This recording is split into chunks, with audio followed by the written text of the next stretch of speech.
नमो अच्छायां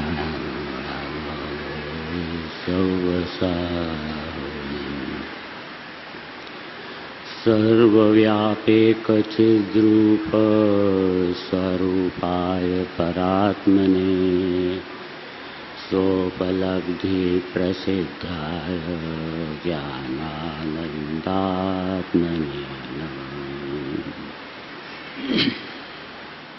भगवत कुंद कुंदाचार्य देव द्वारा ये प्रणीत है। प्रवचन सार परमागम कि प्र अर्थात होता है प्रकृष्ट उत्कृष्ट अर्थात दिव्य और वचन अर्थात ध्वनि। प्रवचन शब्द का अर्थ ही दिव्य ध्वनि होता है और ये दिव्य ध्वनि भी नहीं, दिव्य ध्वनि का भी सार है मक्खन कि माखन था सो बिरला पाया छाछ जगत भर माया गुणवंता ज्ञानी अमृत बरस्यारे पंचम काल में। इसमें भी 80 नंबर की गाथा अपन प्रारंभ कर रहे हैं और उस 80 नंबर की गाथा का प्रकरण है, विषय है कि मैं मोह की सेना को कैसे जीतूं। महत्वपूर्ण है कि जिस मोह रूपी शत्रु ने मुझे भव भव में दुख दिया, जो कैंसर का रोग होता है उससे तो एक जन्म मरते हैं, पर इसे आत्मा के अंदर जो मोह है मैंने मिथ्यात्व, इससे जह जीव एक जन्म नहीं मरता है, अरे जन्म जन्मांतरों में अनंत बार मरता है। निगोद में एक सांस में 18 बार जन्म मरण करना पड़ेंगे, तो वह किस कारण से करना पड़ते हैं? किस मोह से। इसलिए हे प्रभु मुझे इस मोह की सेना को जीतने का उपाय बताइए। तो मैं इसकी बात का यहाँ पर 80 नंबर की गाथा में बोलते हैं। जो जान दि अरहंतम दौवत गुणत पज्जयत्येहिं सो जान दि अपाणम मोहो खलु जादितसलयम। जो जान तो अरहंत ने गुण द्रव्य ने पर्याय पणे ते जीव जाने आत्मने तसु मोह पामे लय करे।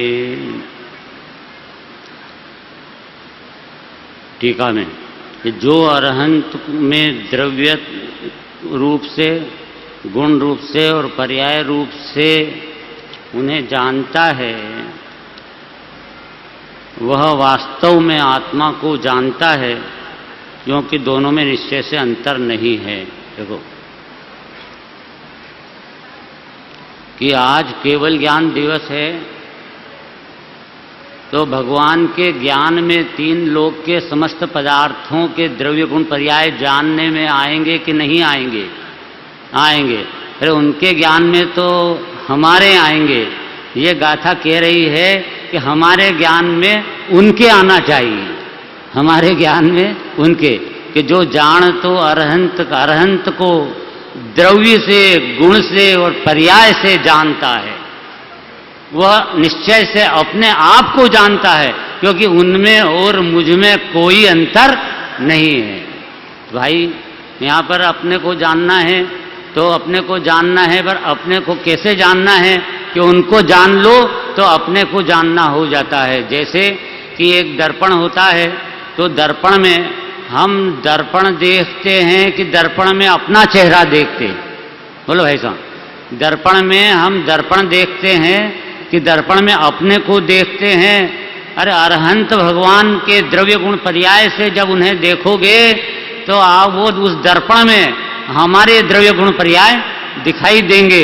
अर्थात ये कि हम उनको जानेंगे तो वो हम अपने को ही जान रहे हैं, क्योंकि उनमें और हम में कोई अंतर है ही नहीं।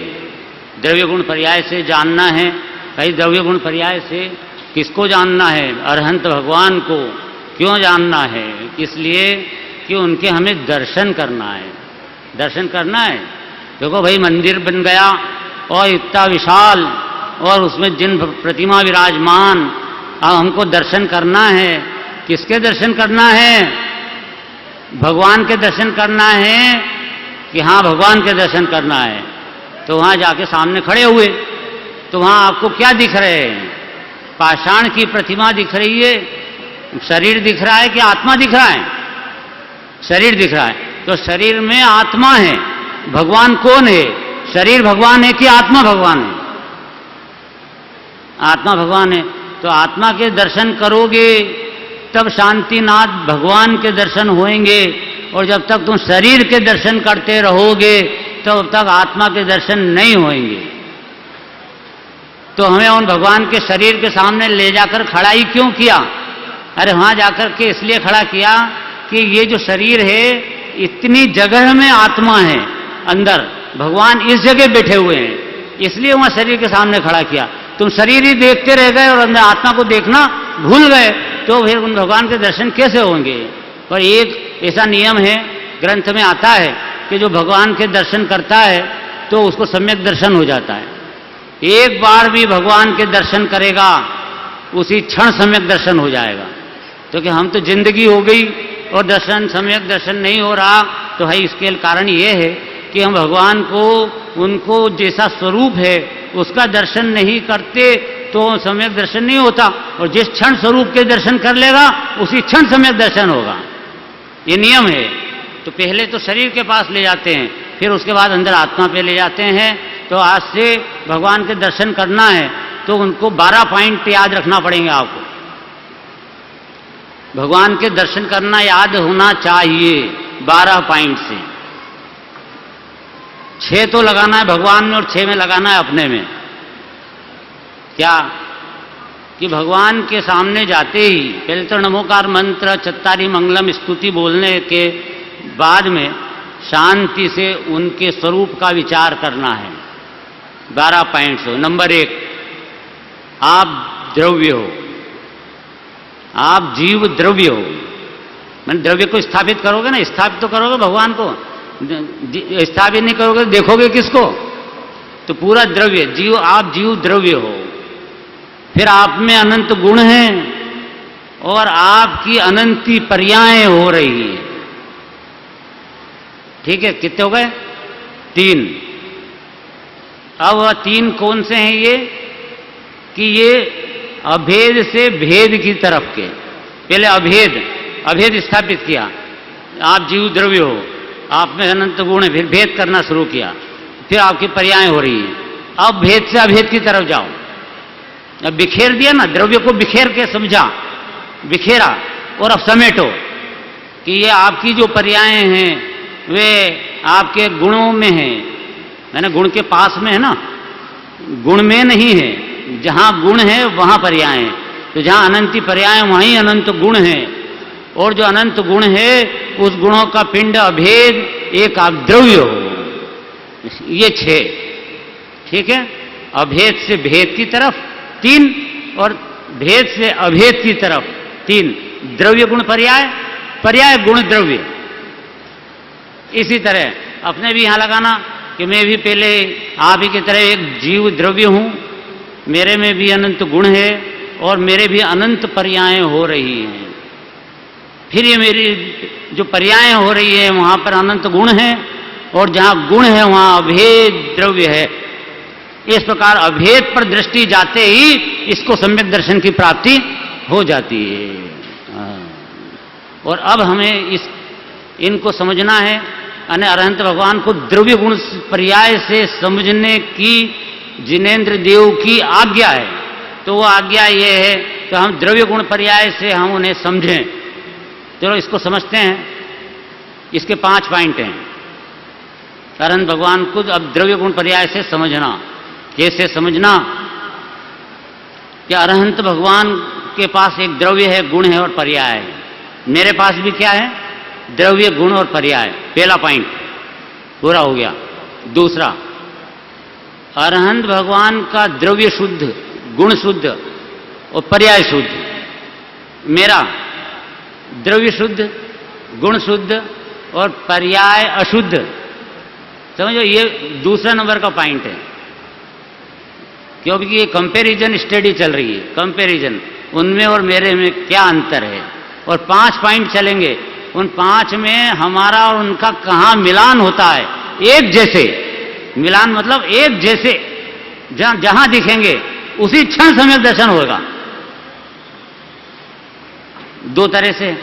तीसरा, अरहंत भगवान का द्रव्य शुद्ध, गुण शुद्ध, पर्याय शुद्ध। अब मेरा द्रव्य शुद्ध, गुण शुद्ध और पर्याय का स्वभाव शुद्ध। ठीक है। चौथा, अरहंत भगवान का द्रव्य ज्ञायक अर्थात द्रव्य चेतन, गुण चैतन्य और पर्याय में चेतना। केवल ज्ञान हो रहा है ये नहीं देखना, जान रहा है ये देखना। चेतना लक्षणम, चेतना है कि नहीं भगवान, केवल ज्ञान के रूप परिणाम नहीं, पर है चेतना, जानता है। तो वो भगवान के पास 3 हुए, तो यहां पर भी क्या है, मेरा भी द्रव्य चेतन, मेरे में चैतन्य। चैतन्य मतलब कि गुण, और चेतना ये होती पर्याय। चेतन द्रव्य, उसमें जो ज्ञान दर्शन जो गुण है उसका नाम है चैतन्य, और उसके बाद जो पर्याय होती है जानना, उपयोग, जानना, देखना, ये क्या होती है, चेतना। तो यह उनकी और मेरी कैसी है, समान है। मिलान करो कि उनमें कुछ भी थोड़ा बहुत भी हम में और उसमें अंतर दिखाई देता है। जब तक अंतर देखता है तब तक निरंतर नहीं होता, और जब अंतर देखना बंद हो जाता है वो निरंतर हो जाता है। प्रभु तेरे मेरे अंतर को अविलंब निरंतर से भर दो। तो इस तरह से भर लेना। 5वां पॉइंट है कि भगवान को कैसे देखना, तो पर्याय से द्रव्य की तरफ, ये इसमें सब लिखा है टीका में। संक्षेपण करना, संक्षेपण करने की बात है ही ना, वो कि उधर से पर्याय को गुण में संक्षेपण करो। पर्याय कहाँ है, गुण में, गुण कहाँ है, द्रव्य में। इस तरह भेजा तो अब द्रव्य दिखेगा। इसी तरह मेरी पर्याय कहाँ है, गुण में, गुण कहाँ है, द्रव्य में। तो द्रव्य दिखते ही अब अपनी पर्याय को आके देखो, तो भगवान की पर्याय और मेरी पर्याय दोनों शुद्ध दिखाई देगी, अर्थात सम्यक दर्शन उसी क्षण होगा। कि जब द्रव्य पे दृष्टि होगी तो सम्यक दर्शन कैसे उत्पन्न नहीं होगा। समझ में आ रही है ना बात, नहीं आ रही है भाई। देखो ऐसा है, मौसम्बी होती है, मौसम्बी, तो उस मौसम्बी के अंदर छिलका होता है, फिर छिलके के अंदर कूचा होता है, कूचे के अंदर बीजा होता है, फिर बीजे से भिन्न एक रस होता है। तो वस्तु के अंदर में जो रस है वो निश्चय मौसम्बी, और छिलका, कूचा, बीजा, व्यवहार मौसम्बी। अब भगवान को हमें व्यवहार से देखना है कि निश्चय से देखना है, रस पे दृष्टि ले जाना है कि छिलके पे दृष्टि रखना है। तो वहां पे हम भगवान के शरीर को देखते रहेंगे, 4 कर्म बाकी हैं अभी हाल, तो वो देखते रहेंगे, और उनके अभिहार योगादि का शुद्ध परिणमन चल रहा है, ये देखेंगे। तो कूचे बीजे पे दृष्टि रख रहा है, अरे भाई द्रव्य पे दृष्टि रख करके उनके शुद्ध स्वरूप को देखो, रस को देखो। रस उपादेय है, छिलका कोई उपादेय नहीं है। इसी तरह यहां पर भी ये छिलका ये शरीर, ये छिलका है, यहां भी मौसम्बी है, ये शरीर छिलका है। 8 कर्म, 8 प्रकार के कर्म, ये कूचा है, और अंदर में ये रागादि विकारी भाव, ये बीजा है। उससे भिन्न ये अंदर शुद्ध चैतन्य अनंत गुण का अभेद पिंड, परम पारिणामिक भाव जो द्रव्य है, यह रस है। रस, इसका अवलंबन ले और पी, रस पीना, ये पर्याय में निर्मलता प्रकट हुई। समझ में आ रही बात। द्रव्य गुण पर्याय, ये इसको समझना होगा। और इसमें सबका एक एक पॉइंट पहले से चलो वापिस से, कि पहले कंपैरिजन करना है। तो भगवान के द्रव्य अशुद्ध की गुण शुद्ध अशुद्ध ऐसा मत लगाओ। भगवान एक वस्तुपरक चिंतन, नंबर 1 पहला पॉइंट, वस्तुपरक। वस्तु किसे कहते हैं, द्रव्य किसे कहते हैं, गुणों के समूह को द्रव्य कहते हैं। तो गुणों के समूह को द्रव्य कहा, तो हमारे ये वस्तु देखना, मैं भी वस्तु वो भी वस्तु, शुद्ध अशुद्ध मत देखो भी भगवान में। पहले पॉइंट में कैसा देखना है कि भगवान कैसे हैं, कि वे वस्तु, ये द्रव्य गुण पर्याय, गुण पर्यायवत द्रव्यम, गुण पर्यायवत द्रव्यम, अर्थात द्रव्य गुण पर्यायवान होता है। और जहां पर्याय होते हैं, गुण होता है, वहां द्रव्य होता है। द्रव्य में गुण और पर्याय होते हैं और कुछ नहीं होता है। समझ में आया? इसके अलावा कुछ होता ही नहीं है। अपनी वस्तु में द्रव्य गुण पर्याय, इसके ये पूरी वस्तु अंदर बैठी हुई है और शरीर भिन्न वस्तु है, और में द्रव्य गुण पर्याय के उस अस्तित्व के अंदर हम अनादि से हैं और अनंत काल रहेंगे। कभी इससे बाहर निकले थे न निकले थे और न निकल पाएंगे। तो यहां बात है ना कि मोह की सेना को कैसे जीतूं, मोह को जीतने की बात चल रही। तो मोह को जीतना है तो मोह का क्या अर्थ होता है? मिथ्यात्व, दर्शन गुण, श्रद्धा गुण की पर्याय में अपना जो स्वरूप है ध्रुव भगवान आत्मा, वो उसका उसमें अहम हो जाना, ये सम्यक दर्शन। और उसमें अहम नहीं होकर पर्याय में अहम रहना, अपनी पर्याय में अहम रहना, वह मिथ्या दर्शन। समझ में आ गया? पर्याय दृष्टि मिथ्या दृष्टि, द्रव्य दृष्टि सम्यक दृष्टि। तो पर्याय के अंदर जो मैं पना चल रहा है वही मिथ्यात्व है और यही मोह है। और ये मोह की सेना को कैसे पछाड़ना, अर्थात पर्याय में से मैं पना कैसे निकालना और द्रव्य में मैं पना कैसे लाना, बस यही बात सोचना और कुछ मत विचार करना।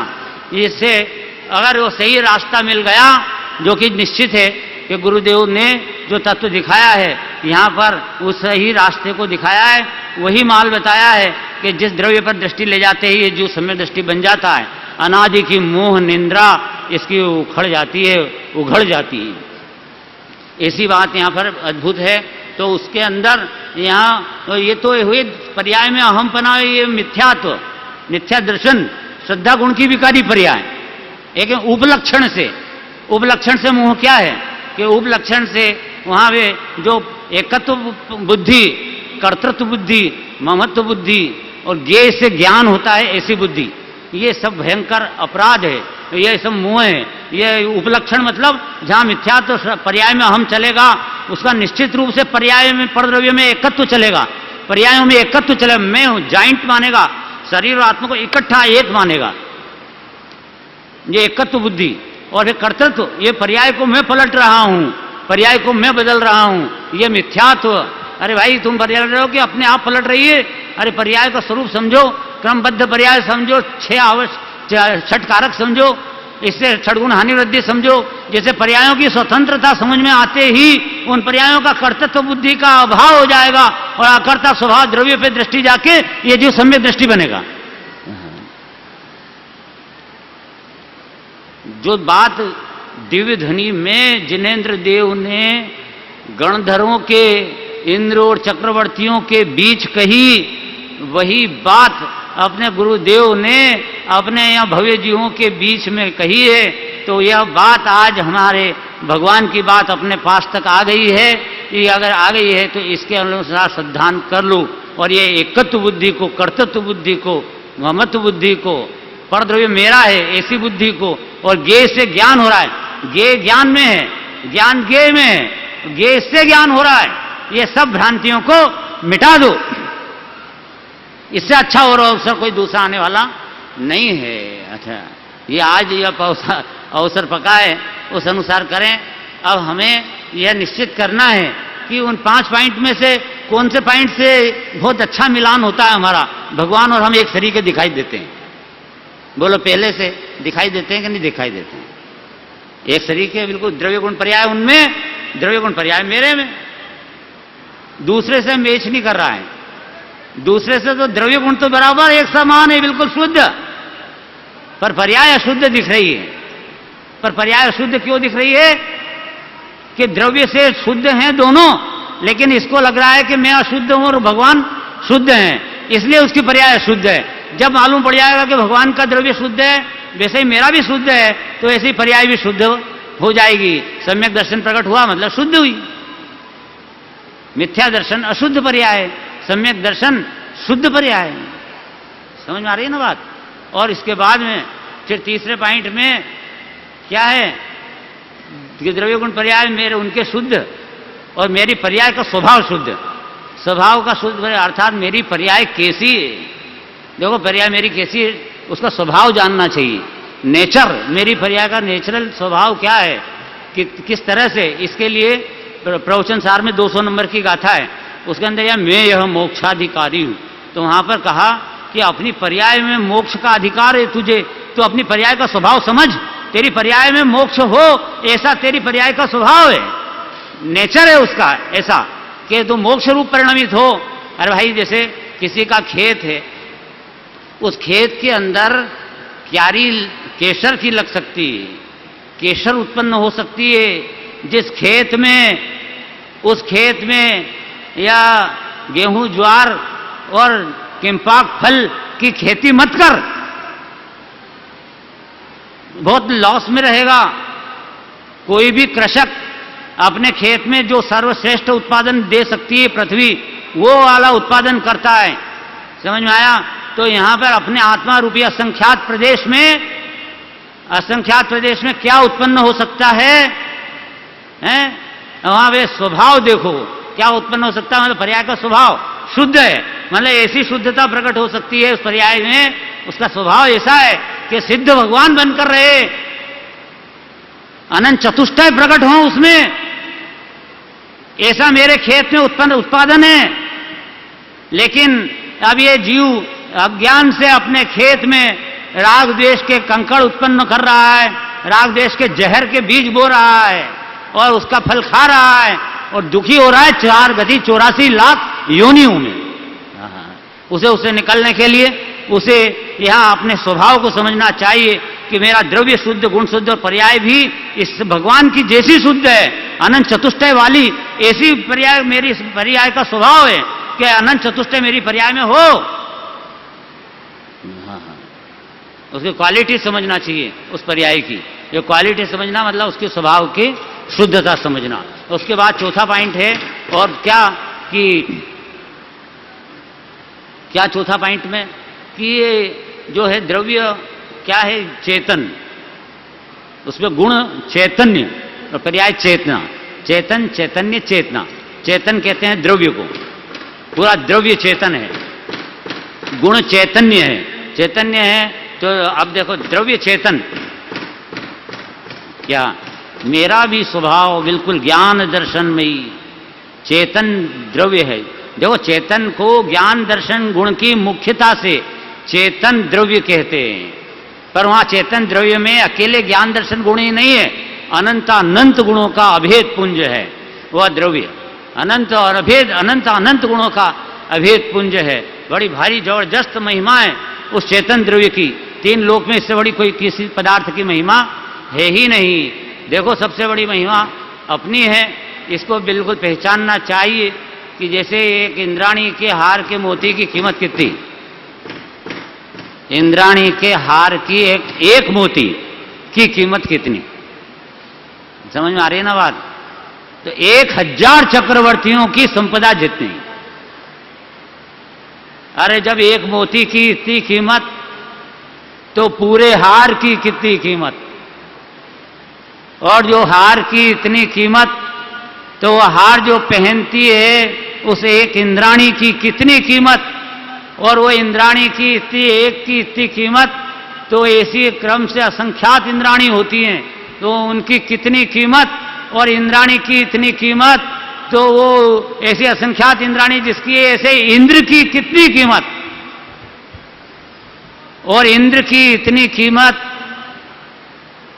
तो इंद्र जिसे नमस्कार करता है ऐसे भावलिंगी निर्गंथ संतों की कितनी कीमत, और जब भगवान मुनिराज की इतनी कीमत, तो वे मुनिराज जिन्हें जाकर चरणों में झुकते हैं, और वो ऐसे जिनेन्द्र देव, 3 लोक के प्रभु, उनकी कितनी कीमत, और जब भगवान की इतनी कीमत, तो भगवान भी जिस द्रव्य स्वभाव में त्रिकाली ध्रुव भगवान आत्मा में झुक रहे हैं, जिनका केवल ज्ञान भी अंतर्मुख है, ऐसे वो द्रव्य की कितनी कीमत, और वो द्रव्य, अरे भाई वो द्रव्य इस विश्व में कौन है, और वो द्रव्य तो मैं हूं। तो इस भगवान इस विश्व में सबसे ज्यादा कीमत किसकी हुई, कि मेरी अपने आप की हुई। अपने आप को ही परख ले, अपने आप को ही निरख ले, अनुभव ले, अतीन्द्रिय आनंद वेद ले, और अतित्रय से परिणमित होकर के परमात्मा पद को प्राप्त हो ले। यह अपने वास्तव में यह इस जन्म के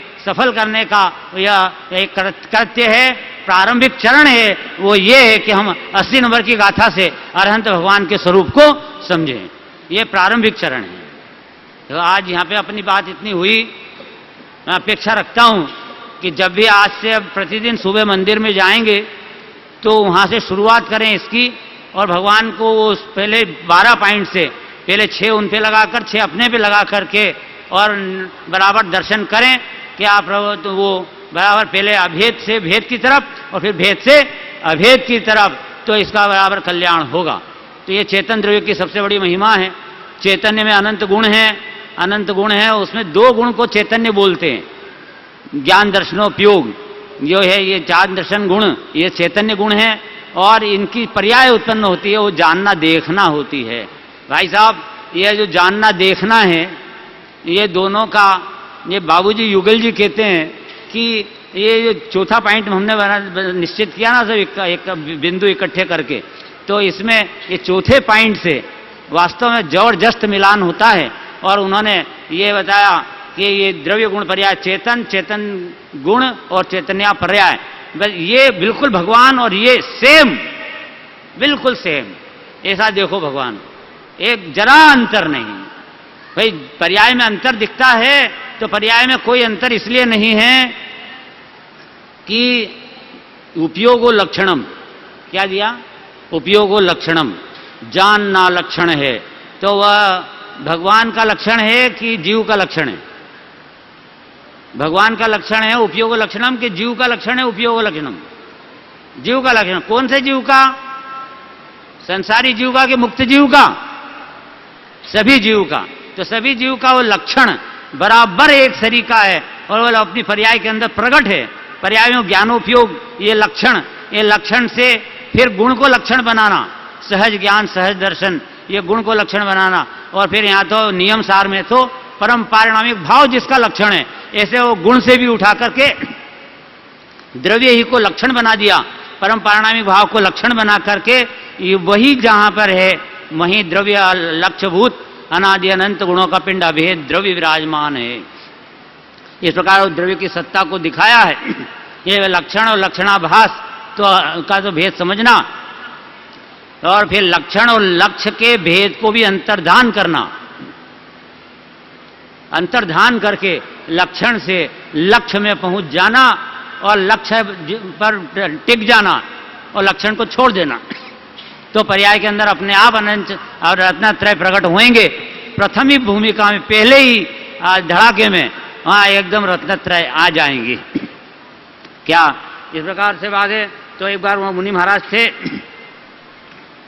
एक मुनि राज, उनका आहार दान हुआ एक व्यक्ति के यहाँ पे, और फिर मुनिराज को छोड़ने के लिए वो वन में गया, और वहाँ जाके मुनिराज विराजमान हुए। वहाँ जाकर नमोस्तु कह करके और उसने प्रार्थना की, प्रभु मैं सबसे गरीब हूँ और बहुत मेरी दुर्दशा है, मैं किसी तरह से इससे निकल जाऊँ इस संसार से और मेरा कल्याण हो जाए, मुझे कुछ उपदेश दो। तो उन्होंने कहा कि जहाँ तुम खड़े हो वहीं पर अंतरंग और बहिरंग 2 प्रकार की लक्ष्मी गड़ी हुई है। जहां तुम खड़े हो वहीं 3 हाथ नीचे अंतरंग लक्ष्मी और बहिरंग लक्ष्मी गड़ी हुई है। जहां तुम खड़े थे, आहार दान कर रहे थे ना, वहां पे जहां तुम खड़े थे वहीं। तो आज बताओ वह दौड़ करके कहां जाएगा? वह एकदम भाग करके क्या काम करता नजर आएगा? दुकान जाएगा? क्या काम करता नजर आएगा? तो गेती फावड़ा लेकर के और वो जमीन को खोदता नजर आएगा। और यदि ऐसा नहीं आता है तो 3 बात हो गई। नंबर 1, या तो उसका दिमाग खराब है। नंबर 2, कहने वाले का विश्वास नहीं है। और नंबर 3 कि वो धन गड़ा है नीचे, उसका वो स्वरूप नहीं जानता, वो क्या माल है और रत्न की कीमत कितनी है, उसका परचेजिंग पावर क्या है, उसको पकड़ में नहीं आया है। इसीलिए वो उसकी गिनती नहीं कर रहा है, उड़ा रहा है हवा में बात को, और वो अपना काम कर रहा है कि हाँ ठीक है मुनि महाराज ने कहा है ये। अरे भगवान मुनि महाराज ने कहा, केवल ज्ञानी ने कहा तो ये वो बात परम सत्य होती है। ये तो सत्य महाव्रत के धारी है वे। तो फिर उन्होंने, वो तो ऐसा गलती नहीं करता, एकदम जाके खोदना चालू किया। तो पहला हाथ, दूसरा हाथ, तीसरा हाथ खोदते ही एकदम रत्न का घड़ा ऐसा निकला, और सोने के घड़े में रत्न ही रत्न भरे हुए, उसके ऊपर परछाई आने लगी सब ऐसी। ओहो, मैं बहुत धनवान, इस विश्व का महाधनिक व्यक्ति हूँ। बोलो कहाँ गए, भिखारी था, कहाँ कितना हो गया वैभव। फिर उसको ध्यान में आया कि मुनिराज ने कहा था कि दो अंतरंग वैभव और बहिरंग, तो बहिरंग वैभव तो मिल गया, तो बहिरंग वैभव मिलेगा कि नहीं मिलेगा? यहाँ जिनवाणी सुन रहे हैं तो अरे भाई, जो मिलता है धन वो बाहर में सारा पुण्य के उदय से मिलता है। अरे पुण्य का उदय होता है तो धन छप्पर फाड़ के आता है, और पाप का उदय होता है तो पाताल तोड़ के चला जाता है। वह तेरे हाथ में है नहीं उसकी व्यवस्था, इसलिए तू उस तरह से लक्ष्य हटा दे। पुण्य का उदय आएगा जाएगा, आएगा भी तो पुद्गल में पड़ा रह जाएगा।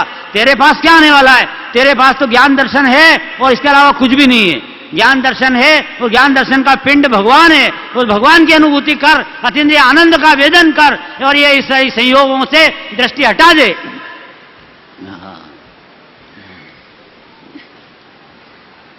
समझ में आ रही है ना बात? तो कि वो अंतरंग लक्ष्मी, तो उसने पूछा कि क्या होती है अंतरंग लक्ष्मी, 3 हाथ कौन से? तो कौन से पूछे? तो गुरुदेव मिल गए। प्रभु वो 3 हाथ के नीचे बताई लक्ष्मी, तो हमें 3 हाथ कौन से, हमें समझ में नहीं आता है। तो कि पहला हाथ शरीर, नंबर 1 शरीर, यह पुद्गल है, मिट्टी है, धूल है ऊपर, यह तू नहीं है। ये पहला हाथ ऊपर का, इसको खोजना, इसको हटाना। अरे शरीर मत हटाना, शरीर से दृष्टि हटाना, इज इक्वल टू शरीर को हटाना। समझ में आया? फिर दूसरा हाथ के अंदर 8 प्रकार के कर्म बंधे हुए हैं, ज्ञानावरणी, दर्शनावरणी, मोहनी, अंतरायु, नाम, गोत्र, वेदनी, अनंत कर्म है। ये 8 प्रकार के अनंत कर्म है। कार्मान शरीर है बिल्कुल, वो पूरा का पूरा अलग है, वो भी मिट्टी है, उसको भी खोदना, उसको भी हटाना, भिन्न कर जानना। अर्थात हटाना मतलब उसे मत हटाना, उससे दृष्टि हटाना, इसका अर्थ है कर्म से हटाना। अब तीसरा हाथ, कि तीसरा हाथ के अंदर में एक रागादि विकारी राग भाव, इच्छाएं, विकल्प जाल, खाना है, बनाना है, पूजा करनी है, भक्ति करनी है, मैं शुद्ध हूं, बुद्ध हूं, आदि के जो विकल्प हैं। समझ में आया ना? व्यवहार नहीं के विकल्प, निश्चय नहीं के विकल्प, पहले भेद के विकल्प, फिर अभेद के विकल्प, ये सारे जो विकल्प हैं, यह विकल्प, यह ऊपर एक महीन परत है और रह गई है, और ये ऊपर है, ये भी बारदान है, ये भी ऊपर का हाथ है, इसे हटा देना, राग को हटाना, तो अंदर में भगवान मिलेगा। राग को हटाना कि नहीं हटाना? राग नहीं हटाना, राग बिल्कुल मत हटाना, चेष्टा भी मत करना। वो भी एक सत है, एक क्षण का, और अहेतुक है वो। समझ में आया? और सट कारक से होता है, उसको हम हटा नहीं सकते। और हम है कौन जो हटाएंगे? हम तो ध्रुव बैठे हैं, तो ध्रुव आएगा वह उसको राग को हटाने के लिए। इसलिए उसको हटाने के लिए चेष्टा मत कर।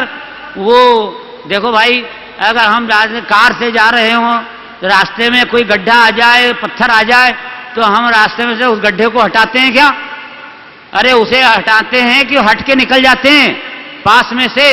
इसलिए शरीर को मत हटाओ, कर्मों को मत हटाओ, राग को मत हटाओ। ये गड्ढे हैं, ये पत्थर हैं, इनसे हट के निकल जाओ, इनसे उपयोग हटा लो, इन्हें मत हटाओ, उपयोग को हटाओ। समझ में आया?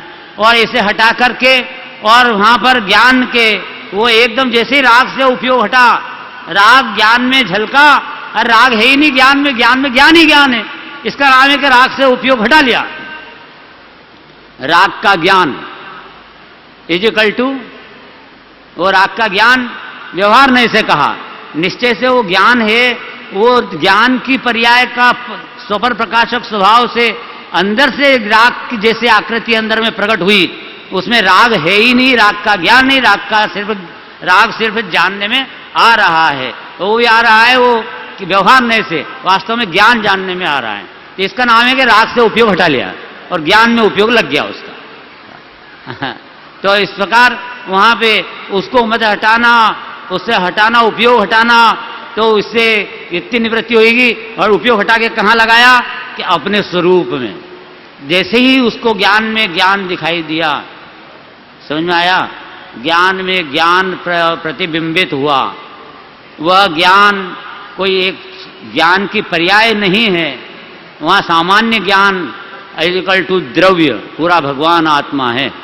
गुरुदेव कहते थे ज्ञान ते आत्मा, जो ज्ञान पकड़ाए छे तेज आत्मा छे, ये जो ज्ञान है यही भगवान है। तो वहां पे वो तीसरे हाथ खोदने पे एकदम राग के हटाते ही एक ज्ञान के घड़े में, ज्ञान सामान्य ज्ञान का घड़ा, समझ में आया ना, इस घड़े में अनंत अनंत गुण का वैभव रूपी रत्न अभेद भरे पड़े हैं। और ये किसी दूसरे का माल नहीं है, मेरा माल है, मैं उसका मालिक हूं। इस प्रकार से उसने उस द्रव्य का मालिक पने से अनुभव किया, उसमें अहम किया, मालकियत की, उसकी रजिस्ट्री कर ली, रजिस्ट्री अहम कर लिया उसमें द्रव्य में कि यह अहम कर लिया तो माल मेरा, अहम ही नहीं करे है कि मैं मालिक तो हूं पर रजिस्ट्री नहीं करी तो मालिक है कैसा रहेगा तू। ऐसे यहां पे द्रव्य तो मालिक तो हूं मैं, पर पर्याय जो उसमें अहम करती है ये रजिस्ट्री है उसकी। गुरुदेव का आया था ट्रेडमार्क है, तो यहां पर ये कि उस द्रव्य में अहम करने रूप रजिस्ट्री करा ले, कर ले, कौन दूसरा कोई करने वाला है नहीं। तो अर्थात उसकी स्वीकृति जो वहीं पर एकदम सम्यक दर्शन का जन्म होता है। यह सम्यक दर्शन बिल्कुल सब जीवों को बहुत अच्छी तरह से अन्य पुरुषार्थ करके कि उसकी उपलब्धि करे, यही मंगल भावना है। गुरुदेव का यह तत्व अंदर में पचावे, प्रतिदिन इसके लिए स्वाध्याय करे, चिंतन करे, मनन करे, घोलन करे। एक दिन ऐसा न जाए कि जहां पर अपना स्वाध्याय न हो। गुरुदेव के शब्दों में 2-3 कलाक स्वाध्याय करबू જોઈએ। अरे भाई 2-3 कलाक स्वाध्याय करना चाहिए। अपना जिंदगी बहुत छोटी है और बड़ा परम अमृत मिला है। इसके प्रकार से अभी आज का समय पूरा हुआ। जय जय।